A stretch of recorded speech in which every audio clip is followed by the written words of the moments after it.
Hello friends, ഇന്നത്തെ എപ്പിസോഡിൽ മീനാക്ഷി റൂമിലില്ലെന്ന് ഉറപ്പാക്കിയ സാവിത്രി റൂമിലേക്ക് വന്ന് കുഞ്ഞ് തനിച്ച് ആ തൊട്ടിലിൽ കിടക്കുന്നത് കണ്ടതോടെ മീനാക്ഷിയോടുള്ള കുശുമ്പ് മനസ്സിലുള്ളതിനാൽ സാവിത്രി ആലോചിച്ചു, അങ്ങനെ ഇത്രയും നാളും അവളോട് പരിഭവിച്ചു നടന്നിരുന്ന എന്റെ മകന്റെ മനസ്സ് അവൾ മാറ്റിയെടുത്തു.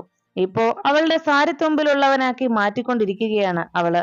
അങ്ങനെ ഞാൻ അവളെ വെറുതെ വിടില്ല. എന്റെ മോനെ അങ്ങനെ മാറ്റിയെടുക്കാൻ ശ്രമിച്ചാൽ ഞാൻ സമ്മതിക്കുകയില്ല. രാമേട്ടനെ എന്റെ സാരിത്തുമ്പിലാക്കാനായിരുന്നു ഞാൻ ശ്രമിച്ചത്. പക്ഷെ അത് സാധിച്ചില്ല. ഇപ്പോഴും ഭാര്യ വീട്ടിൽ അദ്ദേഹം കഴിയുന്നത് എന്നോടുള്ള സ്നേഹം കൊണ്ടൊന്നുമല്ല, മറിച്ച് എന്റെ അമ്മയും അച്ഛനും അദ്ദേഹത്തോട് അതുപോലെ ആവശ്യപ്പെട്ടത് കൊണ്ട് മാത്രമാണ്.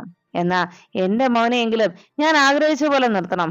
അവളുടെ സാരിത്തുമ്പിലൂടെ നടക്കാൻ ഞാൻ അവനെ അനുവദിക്കില്ല എന്നെല്ലാം ആലോചിച്ച് ഇതിനുള്ള ഒരേ ഒരു മാർഗം ഈ കുഞ്ഞു തന്നെയാണ്. ഈ കുഞ്ഞിന്റെ കാര്യം വന്നാൽ അവൻ വീണ്ടും ആ പഴയ കാർക്കോടക സ്വഭാവത്തിലേക്ക് എത്തും. അതുതന്നെയാണ് എനിക്ക് വേണ്ടതും എന്ന് ആലോചിച്ചുകൊണ്ട് സാവിത്രി വേഗം കുഞ്ഞിന്റെ ആ മിൽക്ക് ബോട്ടിൽ എടുത്തുകൊണ്ട് നേരെ കിച്ചണിലേക്ക് എത്തി. അവിടേക്ക് വന്നതും ഇതുകൊണ്ട് തന്നെയാണ് ഇനിയുള്ള അടുത്ത നീക്കം. ഇത് വെച്ച് തന്നെ വേണം കളിക്കാൻ എന്ന് ആലോചിച്ച് സാവിത്രി വേഗം ആ സൂസ്പാനിൽ കുറച്ച് പാലെടുത്ത് അടുപ്പത്ത് വെച്ചു. അവൾ അങ്ങനെ എന്റെ മോനെ അവളുടെ വാലാട്ടിയാക്കി നടത്തുന്നില്ല ഞാൻ. ആഹാ, അവള് അങ്ങനെ സന്തോഷിക്കണ്ടല്ലോ എന്നെല്ലാം ആലോചിച്ച് മനസ്സിൽ കുശുമ്പോടെ അങ്ങനെ സാവിത്രി പലതും ചിന്തിച്ചു നിന്നു. പാല് തിളച്ചത് കണ്ടതോടെ സാവിത്രി വേഗം ആ പാല് ഒരു പാത്രത്തിലേക്ക് മാറ്റുന്നതിന് മുൻപ് തന്നെ കുഞ്ഞിന് കൊടുക്കുന്ന ആ പാൽക്കുപ്പിയിലേക്ക് ആ തിളച്ച പാൽ അതേപടി ഒഴിക്കുന്നു. അങ്ങനെ ആ തിളച്ച പാല് ആ കുപ്പിയിലേക്ക് ഒഴിച്ചിട്ട് അത് പതുക്കെ അടച്ച് ആ ടേബിളിന്റെ അവിടെ എടുത്തു വെച്ചു. എന്നിട്ട് ഒന്നും അറിയാത്തതുപോലെ ആ പാത്രം വേഗം ആ സിങ്കിലേക്ക് കൊണ്ടുവന്ന് കഴുകി ഉടനെ തന്നെ അത് അടച്ച് ആ കിച്ചണിലേക്ക് വെച്ചു. അതിനുശേഷം ആ തിളച്ച പാല് ആ കുപ്പിയിൽ ഒഴിച്ചിട്ട് അതും കയ്യിൽ പിടിച്ചുകൊണ്ട് അങ്ങനെ പറഞ്ഞു, മീനൂട്ടി, മീനു, അയ്യോ മീനൂട്ടിയുടെ നൂ പോയിട്ട് മീട്ടി എന്നൊക്കെ വിളിക്കുന്നെന്ന് അല്ലേ? എന്നാലേ നിന്റെ മീറ്റിയൊക്കെ ഞാൻ കാണിച്ചു തരാം. ഇനി എന്താ ഇവിടെ സംഭവിക്കുക എന്ന് ആലോചിച്ച് ആ കുപ്പിപ്പാലും കയ്യിൽ പിടിച്ച് കുറച്ചു നേരത്തെ ആലോചനയ്ക്ക് ശേഷം അതുമായി വേഗം ഹാളിലേക്ക് സാവിത്രി എത്തി. എന്നിട്ട് എല്ലാവരെയും ഒന്ന് നോക്കി അവിടെ എങ്ങനെ ആരെങ്കിലും ഉണ്ടോ എന്ന് നോക്കിയിട്ട് വേഗം അവിടെ നിന്ന് സാവിത്രി വിളിച്ചു പോയി, അയ്യോ വേഗം ഓടിവായോ, എന്റെ കുഞ്ഞിനെ ഇല്ലാതാക്കാൻ നോക്കിയേ എന്നൊക്കെ പറഞ്ഞ് സാവിത്രി ബഹളം ഉണ്ടാക്കി. ഉടനെ തന്നെ അവിടേക്ക് കാർത്തിക്കും രാമേട്ടനും പിന്നാലെ മീനാക്ഷി എത്തി. എന്താ കാര്യം എന്ന് ചോദിച്ചപ്പോൾ അവിടുത്തെ ബഹളം കേട്ടുകൊണ്ട് നന്ദിനിയും അവിടേക്ക് വന്നു. നന്ദിനി എന്താ കാര്യം എന്നറിയാതെ അങ്ങനെ നോക്കി നിൽക്കുമ്പോൾ രാജലക്ഷ്മി അമ്മയും ബഹളം കേട്ട് അവിടേക്ക് എത്തി. എന്താ മോളെ, എന്താ അവിടെ പ്രശ്നം എന്ന് ചോദിച്ചപ്പോ നന്ദിനി പറഞ്ഞു, അറിയില്ലമ്മേ, ഈ വടം ഇങ്ങനെ വലിച്ചു വെച്ചിരിക്കുന്നതുകൊണ്ട് അതിർത്തി തിരിച്ചേക്കുന്നത് കൊണ്ട് അവിടേക്ക് ചെന്ന് അന്വേഷിക്കാനും പറ്റില്ലല്ലോ എന്ന് പറഞ്ഞങ്ങനെ നിൽക്കുമ്പോ രാമേട്ടൻ വന്ന് ചോദിച്ചു, എന്താ സാവിത്രി നീ എന്തിനെ വിളിച്ചു പോകുന്നത്? അപ്പോഴേക്കും കാർത്തിയും ചോദിച്ചു, എന്താ അമ്മേ, എന്താ പ്രശ്നം, അമ്മ പറ എന്ന് പറഞ്ഞപ്പോ സാവിത്രി പറഞ്ഞു, എടാ ദേ ഇവളെ ഒറ്റയൊരുത്തി നമ്മുടെ കുഞ്ഞിനെ ഇല്ലാതാക്കാൻ നോക്കുമായിരുന്നു എന്ന് പറഞ്ഞു. അത് കേട്ടതും മീനാക്ഷി ആകെ ഞെട്ടലോടെ നോക്കി. എന്താ കാര്യം എന്നറിയാതെ നിൽക്കുമ്പോ സാവിത്രിയോട് രാമേട്ടൻ ചോദിച്ചു, എന്താ സാവിത്രി നീ കാര്യം പറ എന്ന് പറഞ്ഞപ്പോ സാവിത്രി പറഞ്ഞു, അതെ എന്റെ ഇക്രുമോൻ ഞാൻ കണ്ടില്ലായിരുന്നെങ്കിലേ എന്റെ ഇക്രുമോൻ എന്ത് സംഭവിക്കുമെന്ന് അറിയാമോ എന്ന് ചോദിച്ച് നെഞ്ചത്ത് കൈവച്ച് സാവിത്രി അങ്ങനെ സങ്കടപ്പെടുന്നത് കണ്ട് കാർത്തിക് ചോദിച്ചു, എന്റെ അമ്മ ഇങ്ങനെ ടെൻഷൻ അടുപ്പിക്കാതെ കാര്യം എന്താണെന്ന് പറ എന്ന് പറഞ്ഞു. ഉടനെ കാർത്തികിനോട് സാവിത്രി പറഞ്ഞു, നിന്റെ കൈ ഇങ്ങനെ നീട്ടറാ. ഉടനെ എന്താണെന്നറിയാതെ സാവിത്രി പറഞ്ഞത് കേട്ട് കാർത്തിക് കൈ നീട്ടിയതും ആ കുപ്പിപ്പാലിലിരുന്ന പാല് വേഗം കാർത്തികിന്റെ കൈയിലേക്ക് ഒഴിച്ചു കൊടുത്തു. തിളച്ച പാലായതുകൊണ്ട് കാർത്തികിന്റെ ഉള്ളക്കൈ ചൂട് ചെന്ന് വേദനിച്ചവരെ കാർത്തിക് കൈ പിൻവലിച്ചു. എന്താ കാര്യം എന്ന് രാമേട്ടൻ ചോദിച്ചതും നിങ്ങളുടെ കൈ ഇങ്ങനെ കാണിച്ചേ എന്ന് പറഞ്ഞ് ആ രാമേട്ടന്റെ കൈയിലേക്കും ആ ചൂടുപാൽ ഒഴിച്ചു കൊടുത്തു. അത് കണ്ടതോടെ രാമേട്ടനും കൈ മാറ്റി.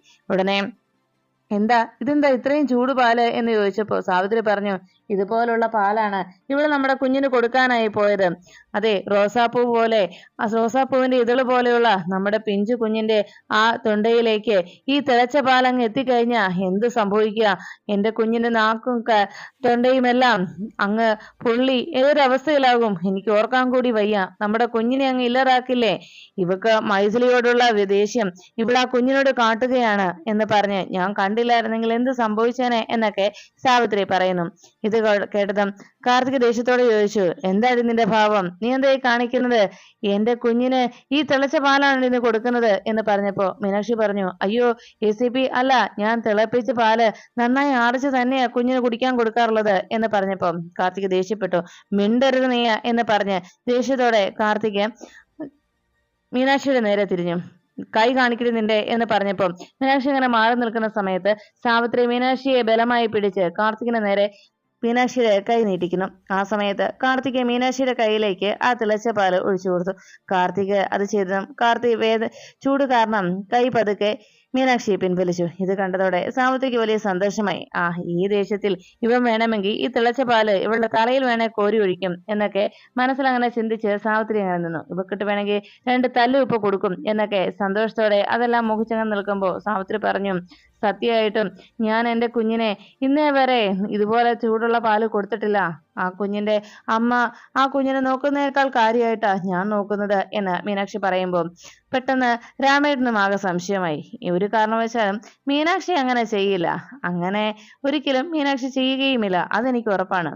അപ്പോ ഇതിന് പിന്നിൽ പ്രവർത്തിച്ചത് എൻ്റെ ഈ കുരുട്ടുബുദ്ധിക്കാരി എന്റെ ഈ ഭാര്യ തന്നെയാണല്ലോ എന്ന് രാമേട്ടനും അങ്ങനെ ആലോചിച്ചപ്പോ രാമേട്ടന്റെ നോട്ടം കണ്ട് സാവിത്രി ചോദിച്ചു, എന്താ രാമേട്ടൻ ഇങ്ങനെ നോക്കുന്നേ? പെണ്ണ് കാണാനായിട്ട് വന്ന പോലെ എന്ന് പറഞ്ഞതും ഒന്നുമില്ല സാവിത്രി എന്ന് പറഞ്ഞ് രാമേട്ടൻ അങ്ങനെ നിന്നപ്പോ കാർത്തിക് പറഞ്ഞു, അതെ, നീ എന്റെ കുഞ്ഞിനോട് ഇങ്ങനെയാണല്ലേ ചെയ്യുന്നത് എന്ന് പറഞ്ഞ് ദേഷ്യപ്പെട്ടു കാർത്തിക്. ആ സമയത്ത് കാർത്തികിനോട് സാവിത്രി പറഞ്ഞു, അതെ, ഇവള് ചെയ്യുന്നത് എന്താണെന്ന് മനസ്സിലായില്ലേ? ഇവള് വെറുതെ നമ്മളെയെല്ലാം പറ്റിക്കുകയായിരുന്നു. ആ കുഞ്ഞിനെ നമ്മളെ ഇല്ലാത്ത സമയത്ത് ഇല്ലാതാക്കാനുള്ള ശ്രമമാണ് ഇവൾ നടത്തിക്കൊണ്ടിരുന്നത് എന്ന് പറഞ്ഞ് സാവിത്രി ദേഷ്യപ്പെട്ടുകൊണ്ടിരുന്നു. അപ്പോഴേക്കും കാർത്തികിന്റെ ഫോണിലേക്ക് ഒരു മെസ്സേജ് വന്നത് കേട്ട് കാർത്തിക് വേഗം ആ മെസ്സേജ് ഓപ്പൺ ചെയ്ത് നോക്കുന്നു.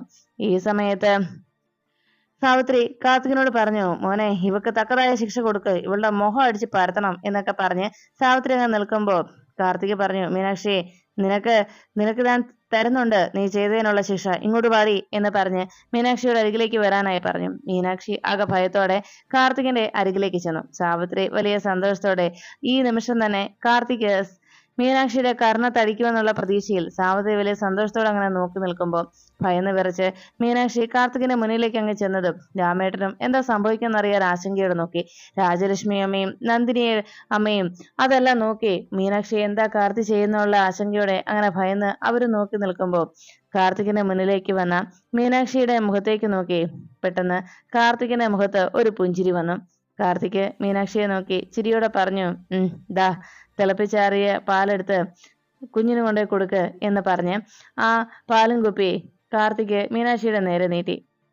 ഇത് കണ്ട സാവിത്രിക്ക് ആകെ അതിശയമായി. സാവിത്രി ആകെ അതിശയത്തോടെ അങ്ങനെ നോക്കി. കൊണ്ടുപോയി കുഞ്ഞിന് തിളപ്പിച്ചാറിയിട്ടുള്ള പാല് നീ കൊടുക്കാറുള്ളത് പോലെ കൊണ്ടേ കൊടുക്ക് എന്ന് പറഞ്ഞ് ദാ കൊണ്ടേ കൊടുക്ക് എന്ന് പറഞ്ഞ് പാലും കുപ്പി മീനാക്ഷിയുടെ കയ്യിൽ കൊടുത്ത് അവളോട് പോകാനായി അറിയിച്ചു. സാവിത്രി ആകെ അന്തിച്ചങ്ങനെ നിന്നു.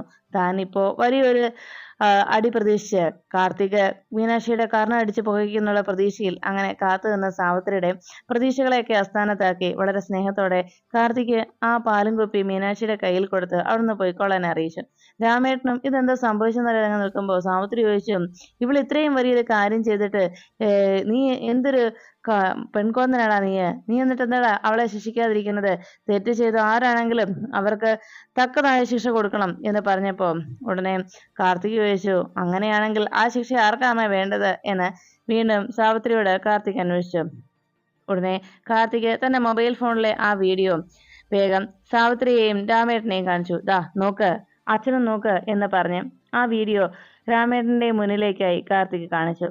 അതിൽ സാവിത്രി പാല് സ്റ്റൗവിൽ വെച്ച് തിളപ്പിക്കുന്നത് ആ തിളച്ച പാൽ അതേപടി ആ കുപ്പിയിലേക്ക് ഒഴിച്ചു വെക്കുകയും എന്നിട്ട് ആരും കാണാതെ പതുക്കെ ആ സോസ്പാൻ കഴുകി അവിടെ വെച്ചിട്ട് അതുമായി ഹാളിലേക്ക് വന്ന് ഈ പാലും കുപ്പി വെച്ച് ഞാൻ ഇങ്ങനെ ഇന്നത്തെ അവളുടെ എല്ലാ സമാധാനവും താൻ ഇല്ലാതാക്കുമെന്നൊക്കെ സാവിത്രി പറയുന്നത് കൃത്യമായി അതിൽ ഷൂട്ട് ചെയ്തിരിക്കും. ഇത് കണ്ടതോടെ സാവിത്രി ചോദിച്ചു, ആഹാ, ഇത് ഇത്ര പെട്ടെന്ന് ഷോർട്ട് ഫിലിം ആയോ എന്നൊക്കെ ചോദിച്ച് സാവിത്രി ഒന്നും അറിയാത്ത പോലെ ഒരു തമാശ എന്ന രീതിയിൽ അങ്ങനെ സംസാരിക്കുമ്പോൾ ഉടനെ കാർത്തിക് ചോദിച്ചു, ഇനിയും എന്റെ അമ്മയുടെ സ്വഭാവം മാറിയിട്ടില്ലേ? നിങ്ങൾ എന്റെ അമ്മയാന്ന് പറയുന്നതിൽ എനിക്ക് ലജ്ജ തോന്നുകയാണ് എന്ന് പറഞ്ഞു.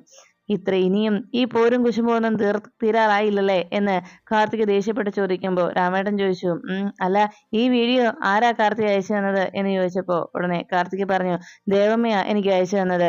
ഈ വീഡിയോ ഇല്ലായിരുന്നെങ്കിൽ പാവം മീനാക്ഷിയെ ഇപ്പോൾ ഇതിന്റെ പേരിൽ കുറ്റക്കാരിയാക്കി എല്ലാവരും അവളെ കുറ്റപ്പെടുത്തി അവൾക്ക് ശിക്ഷ കൊടുക്കുമായിരുന്നല്ലോ എന്ന് കാർത്തിക് പറഞ്ഞു. ഇനിയെങ്കിലും നിങ്ങളൊന്ന് മര്യാദയ്ക്ക് ചിന്തിക്കുകയും പ്രവർത്തിക്കുകയും ചെയ്യമ്മേ എന്ന് പറഞ്ഞ് കാർത്തിക് ദേഷ്യപ്പെട്ട് അവിടെ നിന്ന് പോകുമ്പോൾ രാമേട്ടനോട് സാവിത്രി പരാതി പറഞ്ഞു. കണ്ടില്ലേ രാമേട്ട, അവൻ ഈ ചെയ്യുന്നത് എന്ന് പറഞ്ഞതും രാമേട്ടൻ പറഞ്ഞു, സാരമില്ല സാവിത്രി, അവന്റെ സങ്കടമൊക്കെ നിനക്കറിയാവുന്നതല്ലേ, അവന്റെ വിഷമവും വേദനയും ഒക്കെ എന്ന് പറഞ്ഞു നിൽക്കുമ്പോൾ സാവിത്രി ദേഷ്യത്തോടെ ഒന്ന് പോകാൻ തുടങ്ങുമ്പോൾ പെട്ടെന്ന് രാമേട്ടൻ വിളിച്ചു, സാവിത്രിക്കുട്ടി. ആ വിളി കേട്ടതും സാവിത്രി പെടുന്നു, എന്താ രാമേട്ടൻ എന്താ എന്നെ വിളിച്ചത് എന്ന് ചോദിച്ച് സാവിത്രി വല്ല നാണത്തോടെ രാമേട്ടന്റെ അരികിലേക്ക് ചെന്നതും രാമേട്ടൻ പുഞ്ചിരിയോടെ ഇങ്ങോട്ട് പാടി എന്ന് പറഞ്ഞു. അരികിലേക്ക് ചെന്ന ഉടനെ സാവിത്രിയുടെ കരണം പോയിക്കുമാറ് ഒരെണ്ണം രാമേട്ടൻ കവിളത്ത് വെച്ചു കൊടുത്തു. അത് കിട്ടിയ വേദനയിൽ കലിയോടെ രാമേട്ടനെ നോക്കുമ്പോ, ഇനി മേലാൽ ഇതുപോലുള്ള പ്രവൃത്തി നിന്റെ ഭാഗത്തു നിന്നുണ്ടായാൽ ഇതായിരിക്കില്ല എന്റെ പ്രതികരണം, മനസ്സിലായോടി എന്ന് ചോദിച്ച് രാമേട്ടൻ സാവിത്രിക്ക് നല്ലൊരു സമ്മാനം നൽകിയതിന്റെ സന്തോഷത്തിൽ അങ്ങനെ നിൽക്കുമ്പോ അത് കണ്ട് രാജലക്ഷ്മിയമ്മയെ നന്ദിനി നോക്കിയിരുന്നു. ഉടനെ രാമേട്ടൻ പറഞ്ഞു, അതെ, മീനാക്ഷി എന്റെ കൊച്ചുമകൾ തന്നെയാ, എന്റെ സഹോദരിയുടെ മകള്. പക്ഷെ അവൾ ഒരിക്കലും അങ്ങനെയൊന്നും ചെയ്യില്ല എന്ന് പറഞ്ഞ് ഇനി മേലാൽ ഇതുപോലെ അവളുടെ നേരെ ഏതെങ്കിലും പ്രവൃത്തി ഇങ്ങനെ നീ ചെയ്താലുണ്ടല്ലോ എന്ന് പറഞ്ഞപ്പോ ഉടനെ മീനാക്ഷി അവിടേക്ക് എത്തിയിട്ട് ചോദിച്ചു, അല്ല, എന്താ വെച്ചാ ഇവിടെ ഒരു പടക്കം പൊട്ടുന്ന സൗണ്ട് കേട്ടത് എന്ന് ചോദിച്ചതും, അതെ മോളെ, കൃത്യസമയത്ത് കൃത്യമായിട്ടുള്ള സമ്മാനങ്ങൾ കൊടുത്തില്ലെങ്കിലേ അത് കൂടുതൽ പ്രശ്നം ഉണ്ടാക്കും, അത്രേ ഉള്ളൂ മോളെ എന്ന് പറഞ്ഞ് അവിടുന്ന് രാമേട്ടൻ പോയി. ഈ സമയത്ത് അരികിലേക്ക് എത്തിയ മീനാക്ഷി സാവിത്രിയോട് ചോദിച്ചു, അല്ല, എന്താ അമ്മായി ഈ നല്ലൊരു സമ്മാനം കിട്ടിയതിന്റെ ശബ്ദം ഞാൻ ഇവിടെ നിന്ന് കേട്ടല്ലോ എന്ന് പറഞ്ഞപ്പോ സാവിത്രി കലതുള്ളി അവിടുന്ന് റൂമിലേക്ക് പോകുമ്പോ മീനാക്ഷി സ്വന്തമായിട്ട് ഓരോ വേലത്തരം ചെയ്തു വെക്കുകയും അതിന്റെ സമ്മാനം വാങ്ങിച്ചു കൂട്ടുകയും ചെയ്തതിന്റെ കാര്യങ്ങൾ ഓർത്തുകൊണ്ട് മീനാക്ഷി അങ്ങനെ സാവിത്രിയുടെ പ്രവൃത്തിയെക്കുറിച്ച് ഓർത്ത് പുഞ്ചിരിച്ചുകൊണ്ട് അങ്ങനെ നിൽക്കുന്നു. ഈ സമയത്ത്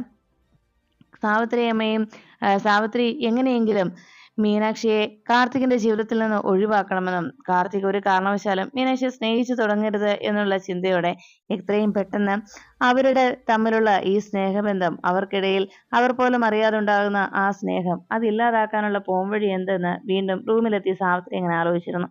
അപ്പോഴാണ് ജയരാമൻ പുറത്തേക്ക് പോകാനായി റെഡിയായി അവിടെ വാതിക്കലേക്ക് വന്ന് നിൽക്കുകയും ഷർട്ടൊക്കെ ഒരു വിധത്തിൽ റെഡിയാക്കി ഇടുന്നത് കാഴ്ച അതുവഴി എത്തുന്ന നന്ദിനി കാണാനിടയായി.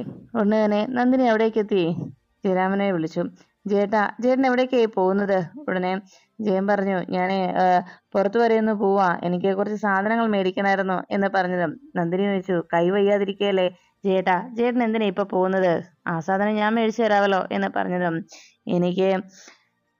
എനിക്ക് വേണ്ട സാധനങ്ങൾ അത് നന്ദിനിക്ക് അറിയില്ല, അതുകൊണ്ട് ഞാൻ പോയി മേടിച്ചോളാം എന്ന് പറഞ്ഞപ്പോ നന്ദിനി പറഞ്ഞു, അതെങ്ങനെയാ ചേട്ടന് വേണ്ട സാധനങ്ങൾ എന്തൊക്കെയാണെന്ന് ഞാൻ പറയട്ടെ എന്ന് പറഞ്ഞ് ജയൻ വാങ്ങിക്കാനായി പോകുന്ന സാധനങ്ങളുടെ ലിസ്റ്റ് നന്ദിനി പറഞ്ഞു കൊടുത്തു. അതെല്ലാം കേട്ടതിന് ശേഷം നന്ദിനിയെ അതെല്ലാം ഓർത്തു വെച്ചിരിക്കുന്ന കാര്യം ജയൻ പെട്ടെന്ന് ഓർമ്മിച്ചു. അപ്പോ എനിക്കിഷ്ടമുള്ള വസ്തുക്കൾ എന്തൊക്കെയാണെന്നുള്ള കാര്യം എന്റെ ദേവി മറന്നിട്ടില്ലല്ലേ എന്ന് നന്ദിനിയോട് ജയൻ ചോദിക്കുമ്പോൾ പെട്ടെന്ന് മറുപടി ഒന്നും പറയാതെ നന്ദിനി അവിടെ നിന്ന് തിരിച്ചു നടന്നു. ഈ സമയത്ത് ജയൻ അവിടെ നിന്ന് വീണ്ടും ദേവി എന്ന് തിരിച്ചു വിളിക്കുമ്പോൾ നന്ദിനി മനസ്സിൽ പറഞ്ഞു, അറിയാതെ ജയേട്ടനോട് ഞാൻ വീണ്ടും വീണ്ടും അടുത്തു പോവുകയാണ്, അത് ഒരിക്കലും പാടില്ല. ജയേട്ടനുമായിട്ടുള്ള എൻ്റെ ബന്ധം അത് ഒരു രീതിയിലും അതിര് കടന്നു പോകാൻ പാടില്ല എന്ന് മനസ്സിൽ ചിന്തിച്ചുകൊണ്ട് തിരികെ നന്ദിനി വീട്ടിലേക്ക് പോകുന്നു. ഔട്ട് ഹൗസിൽ നിന്ന് ജയരാമൻ വിഷമത്തോടെ നോക്കിയിരുന്നു. അതിനുശേഷം സന്ധ്യയായി കഴിഞ്ഞപ്പോൾ വല്ലാത്ത ആശങ്കയോടെ എന്തൊക്കെയോ ആലോചിച്ച് മനസ്സിൽ എന്തൊക്കെയോ ഇട്ട് നീറിപ്പുകച്ച് അതിലെ നടക്കുന്ന നന്ദിനിയെ അതുവഴി എത്തിയ മീനാക്ഷി കണ്ടു. ഉടൻ തന്നെ മീനാക്ഷി ആലോചിച്ചു, അമ്മ എന്താ ഇങ്ങനെ ആലോചിക്കുന്നത്? പകല് അച്ഛൻ്റെ റൂമിലേക്ക് ഔട്ട് ഹൗസിലേക്ക് പോകുന്നത് കണ്ടു, അതിനുശേഷം വന്നു കഴിഞ്ഞത് മുതലുള്ള ആലോചനയാണല്ലോ, എന്തായിരിക്കും കാര്യം എന്നാലോചിച്ച് മീനാക്ഷി വേഗം നന്ദിനിയുടെ അരികിലേക്ക് എത്തി. എന്താ പ്രശ്നം എന്ന് ചോദിച്ചതും എന്ത് പ്രശ്നം? ഒന്നുമില്ല എന്ന് പറഞ്ഞപ്പോ എന്താ സംഭവം എന്ന് മീനാക്ഷി വീണ്ടും ചോദിച്ചു. ഒരു സംഭവമില്ല എന്ന് നന്ദിനി മറുപടി പറഞ്ഞു. മീനാക്ഷി പറഞ്ഞു, അതെ, വക്കീലിനോടും ഡോക്ടറോടും നുണ പറയരുതെന്നാ പറയുന്നത് എന്ന് പറഞ്ഞപ്പോ, ഇത് വക്കീലും അല്ല ഡോക്ടറും അല്ലല്ലോ നീ, പിന്നെന്താ എന്ന് ചോദിച്ചപ്പം അതെ അതൊക്കെയാണല്ലോ പറ, ഞാൻ ഡോക്ടറാണല്ലോ, അത് പറ എന്താ കാര്യം എന്ന് ചോദിച്ചപ്പം മീനാക്ഷിയുടെ ചോദ്യം കേട്ട് നന്ദിനി പറഞ്ഞു ഞാൻ എന്ത് പറയാനാ, അല്ല പകൽ സമയത്ത് അമ്മ അച്ഛന്റെ റൂമിലേക്ക് പോകുന്നത് ഞാൻ കണ്ടു. അതിനുശേഷം വന്നു കഴിഞ്ഞ് അമ്മ വലിയ ആലോചനയിലുമാണ്. എന്താ കാര്യം അതെനിക്ക് അറിഞ്ഞേ പറ്റും. അമ്മ ഇങ്ങനെ ടെൻഷൻ ആവുന്നതിന് പിന്നിൽ എന്തോ ഒരു കാരണമുണ്ടെന്ന് എനിക്ക് മനസ്സിലായി. അതെന്താന്നാ ഞാൻ ചോദിച്ചത് എന്ന് പറഞ്ഞത്. ഉടനെ നന്ദിനി പറഞ്ഞു വേറൊന്നും ഇല്ല മോളെ, ഞാനേ അത് പ്രത്യേകിച്ചൊന്നും ഇല്ല എന്ന് പറഞ്ഞതും അമ്മ മടിക്കാതെ കാര്യം പറയുന്നുണ്ടോ, എന്താണേലും എന്നോട് പറഞ്ഞേ പറ്റൂ എന്ന് നന്ദിനിയോട് വീണ്ടും നിർബന്ധപൂർവം മീനാക്ഷി പറയാനായി ആവശ്യപ്പെട്ടു. അവസാനം നന്ദിനി മീനാക്ഷി തന്നെ വിടാനുള്ള ഭാവമില്ലെന്ന് മനസ്സിലാക്കിയതോടെ നന്ദിനി പറഞ്ഞു വേറൊന്നും ഇല്ല മോളെ, ഞാൻ പറയാം എന്ന് പറഞ്ഞ് നന്ദിനി കാര്യം വിശദമായി അറിയിച്ചു. അത് മറ്റൊന്നുമല്ല, ഇന്ന് രാവിലെ ജയേട്ടൻ പുറത്തേക്ക് പോകുന്ന കാര്യം പറഞ്ഞു. എന്താ സംഭവം എന്ന് ചോദിച്ചപ്പോൾ ചേട്ടൻ വാങ്ങിക്കുന്ന സാധനങ്ങളെ കുറിച്ചൊക്കെ ഞാൻ കൃത്യമായി എൻ്റെ ലിസ്റ്റ് പറഞ്ഞു കൊടുത്തു. അത് കേട്ടതോടെ ചേട്ടൻ പറഞ്ഞു അപ്പോൾ എൻ്റെ ഇഷ്ടങ്ങളൊക്കെ എൻ്റെ ദേവി മറന്നിട്ടില്ലല്ലേ എന്ന് ചോദിച്ചു. അപ്പോൾ നന്ദിനി ചോദിച്ചു. നന്ദിനിയുടെ മറുപടി കേട്ട് പെട്ടെന്ന് മീനാക്ഷി ചോദിച്ചു അതിനെന്താ ഇത്ര പ്രശ്നം എന്ന് ചോദിച്ചപ്പോൾ അമ്മ ഇപ്പോഴും അച്ഛനെ ഇഷ്ടപ്പെടുന്നില്ല, അച്ഛനെ സ്നേഹിക്കുന്നില്ല എന്ന് അച്ഛനോട് പറയണം. അച്ഛൻ അമ്മയുടെ സ്നേഹം തെറ്റിദ്ധരിച്ചു, അതല്ലേ ഇപ്പൊ അമ്മയുടെ ടെൻഷൻ എന്ന് പറഞ്ഞു.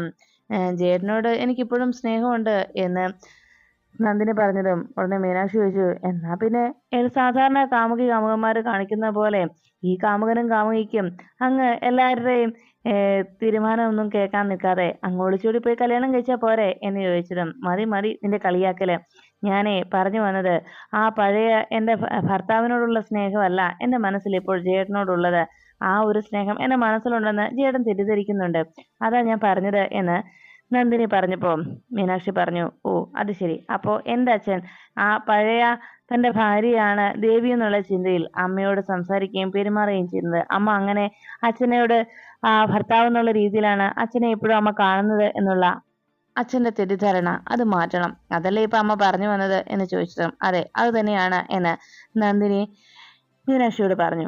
ഉടനെ മീനാക്ഷി പറഞ്ഞു അതെ അത് സാരമില്ല, അച്ഛൻ അങ്ങനെ തെറ്റിദ്ധരിച്ചെങ്കിൽ അത് ഞാൻ മാറ്റിയെടുത്തോളാം, എന്താ അത് പോരെ അമ്മയ്ക്ക് എന്ന് ചോദിച്ചപ്പോ നന്ദിനി വീണ്ടും മീനാക്ഷിയോട് പറഞ്ഞു മോളെ അത് ശരിയാണ്, പക്ഷെ മോള് ചെന്ന് പറയുമ്പോ ഇക്കാര്യം പറയുമ്പോൾ അതൊരു കാരണവശാലും ചേട്ടന്റെ മനസ്സിനെ വേദനിപ്പിക്കുന്ന രീതിയിലാകരുത്, ചേട്ടന്റെ മനസ്സിന് വേദന തോന്നാത്തതുപോലെ വേണം മോള് ഇക്കാര്യം അവതരിപ്പിക്കാൻ എന്ന് നന്ദിനി വീണ്ടും മീനാക്ഷിയെ പറഞ്ഞ് ഏർപ്പാട് ചെയ്തു. അതൊക്കെ ഞാൻ ഓക്കെ ശരിയാക്കിക്കോളാം എന്ന് പറഞ്ഞ് മീനാക്ഷി അവിടെ നിന്ന് ജയരാമന്റെ റൂമിലേക്ക് പോകുന്നു.